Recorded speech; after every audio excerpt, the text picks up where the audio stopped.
When the final list for the doctoral program and the interview scores were released, I saw my name sitting right at the top, so I naturally assumed my acceptance into the MIT research lab was a done deal. But then, with a single decision, Elena handed my spot over to the guy who had ranked at the very bottom of the list, a scholarship student she had been financially supporting. Her excuse was simple. If you are going to help someone, you should help them all the way to the finish line. She wanted to help him reach his goals. Her logic was that having her as a girlfriend should be enough for me. She wanted to play the hero for him, but she had to sacrifice me to make it happen. If that is how she wants to play it, I don't want to be with her anymore either. Relationships are a choice, but my career is not something I can compromise on. When the admission email didn't come, I stood outside the building just staring at my phone, completely confused. I know that nothing in life is ever 100% certain, but this felt like a hit I never saw coming. In the past, the acceptance rate for top-ranking graduates into this specific lab was perfect. Everyone else who ranked first got in. It was only me, the guy with the highest score, who got cut from the list. I opened up my social media app and saw that people were already posting congratulations. The guy who came in dead last was celebrating like he had won the lottery. Someone had captioned a photo saying that this was real success. The photo showed a screenshot of an acceptance letter to the lab. It was Toby. Out of this entire group of applicants, he had the lowest scores in every single category. Elena had liked the post. She even commented, telling him to keep up the good work. A senior student who was part of the recruiting team called me a few minutes later, sounding worried. He asked me if I had made anyone angry recently. I said no, and asked why he was bringing that up. He sounded confused on the other end of the line. He told me the official reason for the student who took my spot was that his undergraduate background was a better match for the lab's future plans, but everyone knew that was a lie. He hesitated for a second before telling me that he heard Elena had pulled some strings. He asked if I had gotten on her bad side. Hearing that made me feel sick. Not many people actually knew that Elena and I were dating. Her mother owns the majority share of the lab. Elena had insisted that to avoid rumors about favoritism and to make sure my acceptance looked like it was based on my hard work, we shouldn't tell anyone we were together. Only our closest friends knew. I used to thank her for being so careful and thoughtful. Now, the result was that people thought I must have offended her to get rejected. It was ironically funny. I thanked the senior student and hung up the phone. Just then, a text came in from her. She told me the results were out. I replied that I already knew. My phone rang immediately after that. I declined the call. After she tried calling a few more times, I blocked her number and blocked her on every social media platform. I can handle life without a romantic relationship, but I am not going to let anyone destroy the career I've worked for. My best friend, Sam, asked me to go get some dinner to help take my mind off things. Just my luck, we ran right into them at the restaurant. Someone was making a toast to Toby getting into his dream lab. Elena was standing right next to Toby, smiling at him. They were standing way too close to each other. Talk about terrible timing. Sam was angry and said he was going to go over there and give that woman a piece of his mind. He was ready to walk over there, but I held him back. I told him to forget it and suggested we just go somewhere else. We turned around to leave, but someone shouted from behind us, "Jason, stop right there!" It was Toby, and he stormed over to me looking mad. He asked why I had blocked Elena and asked how she had ever wronged me. Sam laughed, unable to believe what he was hearing. He asked Toby if he really had the nerve to ask that question, considering she gave my spot in the lab to him. He said that was plenty of reason to block her. Toby looked insulted and asked what we meant by gave. He insisted that he followed the recruitment process just like everyone else. He said that just because I got cut, it didn't mean I could spread lies about him. Elena walked over then. She looked at me with a slight frown. She said Toby was right, and that I needed to admit that there is always going to be someone better than me. She told me I needed to be brave enough to face failure. She said it wasn't a big deal that I didn't get in this time and that I could apply again next year, but I shouldn't go around slandering people. She was actually trying to twist reality to make me feel crazy. I stepped closer to her, looking her right in the eyes, and spoke very clearly. I asked her if she dared to say she had nothing to do with this decision. I asked if she had no personal agenda. My voice got louder on the last few words. Everyone standing there was smart. They all knew what Toby's grades were, but no one wanted to pick a side and risk their own standing, so they just stayed quiet and watched the drama unfold. A look of guilt passed over Elena's face. She reached out to grab my arm and said we should go back and talk, promising to explain everything. I shook her hand off me aggressively and stepped into her personal space. I asked if she was scared to admit it. The air around us went completely silent. Seeing that no one was jumping in to defend him, Toby started to panic. He grabbed Elena's arm and yelled at me, saying that was enough. He told me if I was mad, I should take it out on him and asked why I was backing her into a corner. My eyes dropped to where he was touching her. I couldn't help but look at them with disgust. I told them they deserved each other. As I walked out the door, I could hear Toby starting to cry. He told her to forget it and just give the spot to me since I was her boyfriend. He said that regardless of the results, I should be the one accepted, and he wouldn't take the blame for it. That night, I was back at my apartment packing my things when Elena came in. She asked what I was doing. I didn't stop packing and didn't look at her. I told her she had a new favorite person, so naturally, I was stepping aside to let the two of them be happy. She asked what I was talking about and said she came back early specifically to explain this to me. She grabbed my wrist. I couldn't shake her off this time. I told her fine, explain it. I said I wanted to hear what ridiculous excuse she had come up with. Elena sighed. She said I knew that Toby had been on a scholarship from her family since high school. She said his dream was to get into the MIT lab and that he had worked hard for years. She said if he couldn't make it, it would be a huge regret for him. Since they started sponsoring him, she felt they should see it through. She said helping him achieve his dream provided a sense of closure. I froze for a second, processed her explanation, and then laughed out loud. I asked if my dream didn't matter. I asked if my hard work was just supposed to be a stepping stone for him. Elena gripped my shoulders, putting on a face that looked infinitely patient. She said I was different because I had her, whereas he had nothing. She said if I really wanted it, when a spot opened up next year, she would get me straight in. I was so disgusted I wanted to be sick, but my eyes betrayed me and started to tear up. I asked her who exactly was her boyfriend.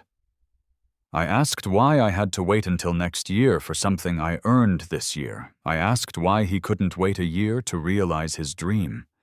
I asked if having her was supposed to be useful, because having her just cost me what was rightfully mine. My emotional questioning caused a moment of panic in Elena, but it was quickly replaced by anger. She told me to stop being so dramatic. She said the decision was made, and me not accepting it wouldn't change anything. She said aside from this, whatever job I wanted, she could make it happen. I wiped my tears and zipped up my suitcase. I told her there was no need. I told her to spend her value on him since he needed it more. Seeing me grabbing my luggage, Elena got angrier. She asked if I was done yet. She told me there was nothing going on between them and reminded me that I was her boyfriend. I turned my back to her, my voice cold. I told her starting now, I wasn't. I told her we were done. She said with my stubborn temper, no one was going to want me in the future. I didn't look back. My academic advisor told me that for this round of industry partnership projects, she wasn't going to choose MIT. She knew I was treated unfairly. She sent my materials to the lab at Caltech. She told me they had already replied and were waiving the normal process to admit me directly. But they needed some updated experimental data, so she told me to get that ready. This was a lifeline I hadn't expected. For the next long while, I lived in the school lab, crunching numbers. I blocked out all the noise from the outside world. It wasn't until I had mastered all the data, submitted the report to my advisor, and got the confirmation that I finally relaxed. Now I just had to wait for the final offer letter from Caltech. I checked my phone, ignoring a few calls from numbers I didn't recognize. While scrolling through social media, I saw a book cover that looked familiar. I zoomed in on the picture. It was a signed book by a novelist I loved. It was the limited edition one. I hadn't been able to buy it myself. I once asked Elena to use her connections to find it for me. She had flat out refused, telling me not to waste my mind on such meaningless things. She said since I didn't have a family background that matched hers, I needed to work harder to get her parents' approval. But now Toby had obtained it effortlessly. The caption read that he didn't even like the book or the author that much. He just mentioned it in passing, and she went to all that trouble to get it for him. The difference between loving someone and not loving them is so obvious. It is laughable that I only realized it now, but better late than never. Thinking back, the signs were always there. Last year on Elena's birthday, I was away with my advisor for a conference and couldn't make it back in time. The trip ended early. When I rushed to the venue, the party was already in full swing. I heard Toby's voice from inside asking Elena how she ended up with me. He said I was stubborn and obsessed with academics and seemed so boring. Elena replied, asking what was weird about it. She said you always think the grass is greener until you try it, and once you get bored, it's just whatever. She said I acted so high and mighty all day, and if she were a guy, she wouldn't like me either. Then she added, her tone lazy and casual as always, not to say that. She said she still liked me, otherwise we wouldn't have been together this long. She said she liked me, yet she didn't scold the person insulting me. Toby pressed her, asking what she even liked about me. She said I was smart, studious, the type her parents liked. And well, I was steady and reliable, which suited her. She said she actually liked that stubborn temper sometimes, and watching me throw a fit was kind of amusing. Toby made a noise and said she just liked being tortured. He said she ignored the people who treated her well and chased after the guy giving her the cold shoulder. Elena laughed and said she knew he treated her well. Toby mumbled something unhappily, asking if he treated her badly. The crowd started teasing them. Elena spoke again, saying there was something more important. She wanted to see if I could really make it entirely on my own without using her as a stepping stone. She said it had been 3 years, and I really was hard-working. Toby scoffed and said acting for 3 years isn't hard. He said let's see if I asked for her help when I graduated. She seemed to agree with his sentiment, giving only a non-committal hum. Back then, I just thought we needed more time to adjust to each other. After all, we grew up in different environments. She tolerated a lot from me, too. People who are used to relying on themselves tend to look at their own faults first. Plus, she took me on a trip for a month that summer and planned everything perfectly. I thought no one is perfect. If I enjoy her good side, I have to tolerate her bad side. Also, I had a chip on my shoulder. I wanted to prove to her that the last 3 years weren't an act. That day, I managed to convince myself to let it go. She never knew I had come back early. Thinking about it now, I was just inexperienced. I was out of my league. Elena only liked the parts of me that benefited her, not me as a person. That's why whenever there was a conflict between Toby and me, I was never her priority. A love like that I am better off without it. The next day, Elena found my new apartment. She was holding a gift box. It looked like the packaging for a high-end luxury watch. She asked if I really had the nerve to ignore her completely. She said I had been throwing a tantrum for days and surely I had cooled off by now. I didn't want to engage with her. She told me to take it, saying it was an apology gift. She said she shouldn't have used that tone with me the other day. She said whatever I planned to do next, she would arrange it for me. I glanced at the watch, likely worth a fortune, with zero interest. My phone buzzed. I picked it up, and my hand trembled slightly. It was the offer from the Caltech lab. Success. Elena saw my unconcealed excitement and looked puzzled. She asked if I found a job that fast, and if it was legitimate. She asked to look at it for me. She reached for my phone. I dodged her quickly and said there was no need. She laughed helplessly and asked if that was necessary, reminding me she was my girlfriend. I composed my face and looked at her coldly. I asked her if she had amnesia. I told her we broke up. And I told her she didn't need to worry about me using her resources to climb the ladder. I told her that after all, she destroyed what I earned through my own hard work with a single sentence. I said I was the one who lost out here. Elena's face darkened instantly. She asked if I still hadn't gotten over that. She reminded me that she said she would compensate me. She asked if I couldn't have a little empathy for Toby. I told her whether I was over it or not didn't matter. I said we have no relationship now and told her to stop bothering me. I walked past her to leave. Behind me, I heard something being smashed onto the ground. I remembered something and turned back. I told her, by the way, regarding that signed book she went to so much trouble to get, the recipient doesn't seem to like it much. I told her to please tell her rich friends not to waste resources and leave some for the true fans. Elena chased after me, looking a bit panicked. She asked me to listen to her. She said she thought since I hadn't mentioned it in so long, maybe I didn't like it that much anymore. She said Toby said he liked it, and he had so many regrets growing up. She stuttered, and I couldn't hide my sneer as I cut her off. I asked Elena if she would just admit it. I said in her world he always comes before me. She looked down, speechless. That night, just as I finished preparing my onboarding documents and was about to sleep, my phone blew up with messages. One said, Jason, Elena is drunk. She's yelling for you to come pick her up. We're at the Blue Velvet Bar. Get over here. It was noisy in the background, and I could hear Elena making a drunken scene. She was slurring, saying she wasn't going back and telling them to let me come there. I turned up the volume. I asked if she hadn't told them. I said we broke up. Besides, I said she has plenty of people lining up to take care of her. I said Toby got such a huge favor from her, you guys should give him a chance to repay her kindness.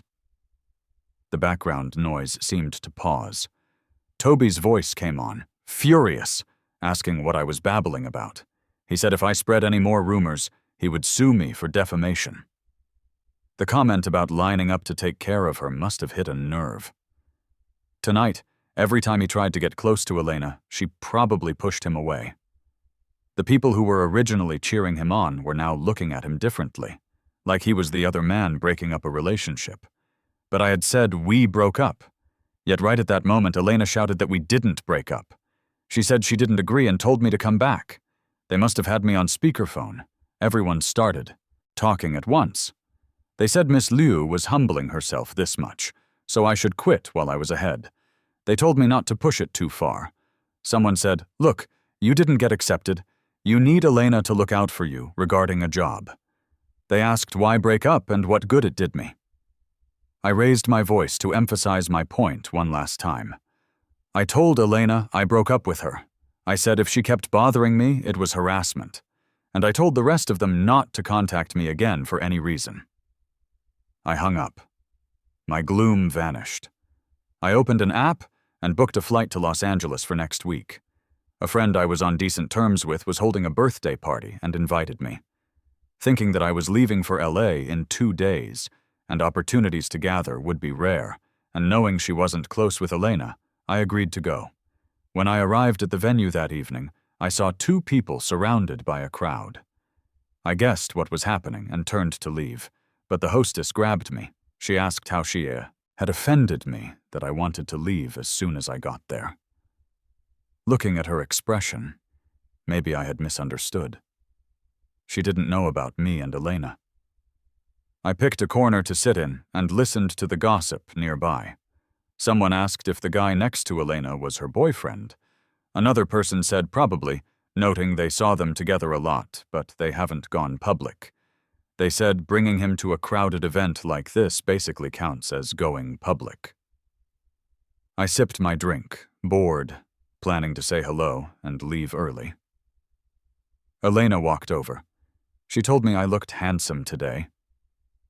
I looked down and didn't respond. She sat down and said she was going to give me a surprise today. Not far away, Toby's gaze shot toward me like a poisoned dagger. I said I wasn't interested.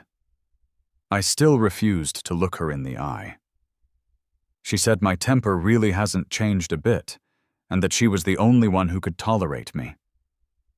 The birthday girl took the microphone on stage to start the event. She thanked everyone for coming to her party.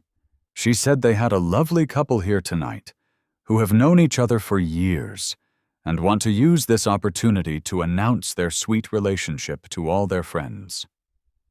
Seeing Elena walk up and take the microphone, the last shred of hope in my heart vanished. She looked smilingly in my direction. She announced that her boyfriend was Mr. Jason G. She said we had been in love for 4 years. 2 girls came over and dragged me into the crowd. Next, she said she wanted to propose to Mr. Jason G. Elena pulled out a ring box and walked up to me. She asked if I would marry her. The birthday girl led the chant, telling me to say yes. I turned my head to look at her. I saw not a shred of guilt for deceiving me. A wave of sorrow washed over me. I really needed to reflect on my poor judgment of character. Seeing me unresponsive, Elena grabbed my hand, asking why I was being shy. I swung my arm, knocking the ring to the floor. The chanting stopped dead. I said we already broke up. I asked how many times I had to say it. I said she gave my lab spot to him. I said she gave the signed book I wanted to him. I said she took him everywhere, letting everyone think they were a couple. Since she loved him so much, I asked why they didn't just lock it down. I asked why she kept pestering me. Everyone's faces changed, especially Elena's and Toby's. Whispers started rippling through the room. People were saying so Toby isn't her boyfriend, but he got into the MIT lab. They said no wonder the real boyfriend is mad. Someone said they only found out today that this guy is the boyfriend. They asked then what is Toby, guessing he was the side piece. Elena's face was dark. She shouted enough. The room went quiet again. The birthday girl frowned, pulled at my arm, and tried to persuade me kindly. She asked why I was being like this. I was shocked when she asked to use my party to propose. She said, with her family background and character, "What was I hesitating for?" She said to marry her and any job I want is just a word away. I pulled my hand back, speaking coldly. I told her she never considered me a friend either. I said I didn't believe she didn't know anything. I asked what she promised her. She looked flustered and turned red. She said she didn't know what I was talking about. She said if she didn't consider me a friend, would she want the best for me? She told me to stop acting out and said if I didn't fix that stubborn temper, I was going to scare everyone away. Elena clearly agreed with her, staring at me intently. She was waiting for me to show weakness, to be grateful for her proposal. Our eyes met, and memories flashed through my mind like a highlight reel. I decided to forget it. I didn't want to say another word. I turned to leave. Suddenly, Toby lunged at me. He asked what I was being so high and mighty about. He said Elena just helped him once and I wouldn't let it go. He said now I was making people think he was a homewrecker. He shouted that I wasn't leaving until I cleared his name. His fingernails were long, and he clawed straight at my face. I realized his actual intent was to disfigure me. In such a chaotic situation, there would be no substantial evidence to prosecute him later. What a vicious and stupid mind. I quickly grabbed his wrist and slapped him with everything I had. He stumbled and fell to the floor. Clutching his swelling face, he glared at me with red eyes and screamed that I was a psycho. Elena rushed over to help him up, then turned to scold me furiously. She said she was the one who made me lose my spot, not Toby. She said if I had anger, I should take it out on her. She asked why I was taking it out on him. I was stunned for a moment, then laughed, though tears pricked the corners of my eyes. I told her I hit him because he attacked me. I said it was self-defense. I told her not to make everything about her. I said I have nothing to do with her anymore. I asked Elena if she just loved the fantasy of two men fighting over her. I said Toby loves a pissing contest, but I have no interest. Elena stood frozen, seeming unable to comprehend my words. The party ended on a sour note. After that day, I learned the birthday girl had indeed taken a bribe from Elena. Elena had given a partnership project from her family's company to the girl's family business. But after the scene at the party, that deal fell through. Elena got chewed out by her father. She blamed me and texted to curse me out. She said Toby was right asking what I was acting so high for. She asked if, even if I wanted to refuse, couldn't I do it privately? She asked why I had to make it so ugly at the party. She said she finally managed to do something right in front of her dad, and I ruined it. She asked if I had a conscience. After reblocking her, I couldn't help but sigh. That entire social circle was rotten. Meanwhile, the fact that Toby got in through the back door became a hot topic, because I had brought it up publicly. Although everyone knew how things worked procedurally, it was hard to attack. Lab admissions weren't based solely on grades, but on a comprehensive assessment. There was a lot of room for manipulation using subjective reasons like potential and fit or exaggerating research experience, using the gray areas of the rules to play favorites. My advisor was furious, but couldn't openly demand justice for me. However, she canceled her original collaborative project with the MIT lab, making her stance clear. It was a slap in the face to both Elena and Toby. Collaborating with the lab at our own university is just convention, not a requirement. The Caltech lab has been developing well in recent years. Moving over there breaks down some institutional barriers. I've been lucky to have such a good mentor all these years. She's the reason for my success today. While I was looking forward to my future career, Elena haunted me like a ghost. She messaged saying she talked to her mother. She said they have a generic executive position for me at the company. She asked if I should be satisfied now. She told me to let the past go and stop making things hard for Toby. After we completely tore things up that day, I thought she wouldn't pester me again. I told her she still thinks the reason I can't get over it is because I didn't get her help. I couldn't believe that after 4 years, her understanding of me was so shallow. She said she didn't mean that. She just said she would compensate me. I told her I didn't need it. I said I would earn my own future. I said if she could just stop obstructing me, I'd be grateful. My attitude was hard and sarcastic. She lost her patience. She said, "Fine, fine." She said I was so capable and told me not to come begging her later. This time, surely we would go our separate ways. To my surprise, on the day I onboarded at the Caltech lab, Elena showed up again. She asked why I didn't tell her I got accepted into Caltech. Seeing her, my reflex was to be sarcastic. I told her although she wasn't powerful enough to reach her hand into Caltech and ruin my career, there was no need to tell irrelevant people about important matters. Elena's eyes held a bit more sincerity. She said she knows now that I really am excellent. She said I can totally carve out a niche on my own. She said she was narrow-minded before. She asked if I would forgive her. She said she missed me so much recently. I told her I suspect she is bad luck. I said everything has gone smoothly since I left her, so no contact is the safest policy. She got anxious, stepping closer to grab my hand. She said we have so many years of feelings, and asked how I could just give up like that. Mentioning that did touch a nerve. Those were huge, sunk costs.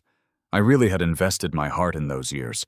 I told her she talks about so many years, but asked how much of that time she was just testing me. I asked what she was trying to tell me, asking if I finally passed her little exam. She admitted it openly. She said she admitted she was testing me before. After all, given my background. But she said she fully trusts me now. She said she really loves me. She said, let's get married. She said her parents are satisfied with me too, and now is the perfect time. I gave a mocking laugh. I asked, what about her Toby? Her tone was urgent.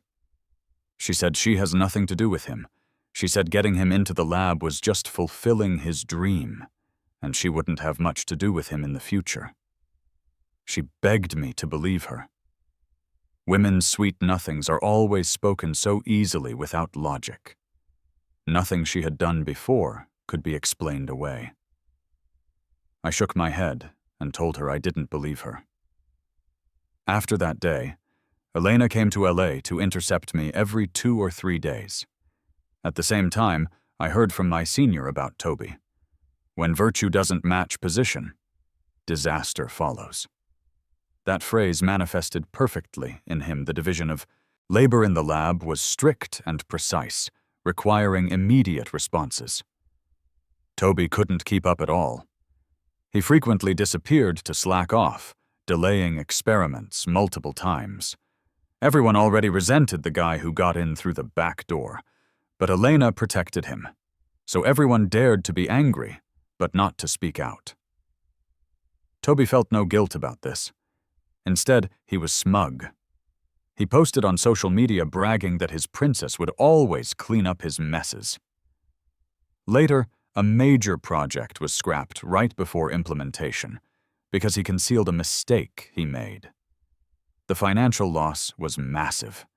Even Elena couldn't save him. The incident was so big it alerted her mother. The others in the lab seized the opportunity to sign a joint petition reporting Toby for negligence, security footage, attendance records, data reports. The evidence was comprehensive. People started questioning the MIT lab's recruitment standards, digging up Toby's scores. My advisor also spoke up, stating that her student had been treated unfairly in the previous recruitment, which was the fundamental reason she moved her project to another lab. She also questioned the recruitment process at MIT and hoped for a thorough investigation. Public outrage exploded. In the end, Toby was fired from the lab for incompetence. The fact that Elena used her status as the shareholder's daughter to influence the hiring managers was also exposed. The online discussion about the incident generated huge heat. People commented that capital is controlling everything. They said no wonder.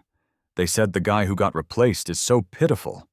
They heard he was ranked first in everything and said to be pushed out like that is too dark. They commented on ruining someone's future with a simple hello. You'd think they were mortal enemies. The discussion spread to Elena's mother's company. Her mother was severely reprimanded, and Elena was removed from her position in the company. After all, she wasn't an only child. She was highly replaceable. This massive drop in status was a huge blow to a golden girl like Elena. She vented all her rage on Toby. She asked why he made such a rookie mistake and said he dragged her down with him. She called him an idiot and said he didn't have a fraction of my talent.